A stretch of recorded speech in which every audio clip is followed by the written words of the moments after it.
सत्ताधारी पक्षातूनच विरोधी गट तयार होण्याची भीती मुख्यमंत्री देवेंद्र फडणवीसांना आहे. आमदार आदित्य ठाकरे यांचं वक्तव्य.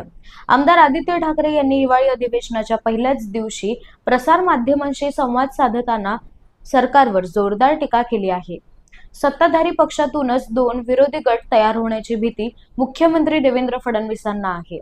आमदार आदित्य ठाकरे यांचं वक्तव्य.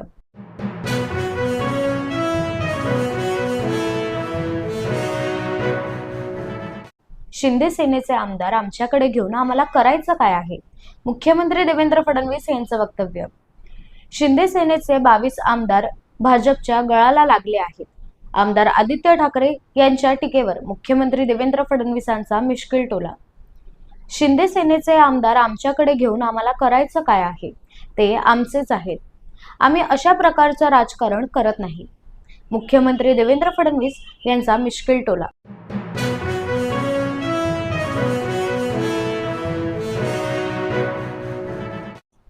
हिवाळी अधिवेशनाचा कालावधी वाढवण्याची मागणी. आजपासून हिवाळी अधिवेशनाला सुरुवात झाली. 8 डिसेंबर ते 14 डिसेंबर एक आठवडा हिवाळी अधिवेशन असणार आहे. मात्र या निर्णयाला सभागृहात विरोध करण्यात आला. 19 डिसेंबर पर्यंत अधिवेशन वाढवण्याची मागणी विरोधकांकडून करण्यात आली.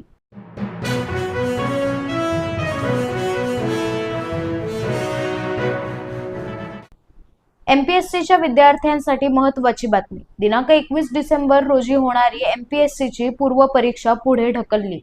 महापालिका निवडणुकांच्या मतमोजणीमुळे एमपीएससीची पूर्व परीक्षा पुढे ढकलण्यात आली. आयोगाच्या संकेतस्थळावर सुधारित वेळापत्रक जारी.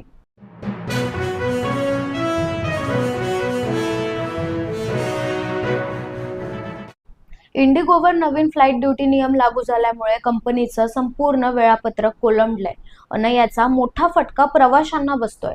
दिल्ली विमानतळावर सामानाचा ढीग साचला आहे.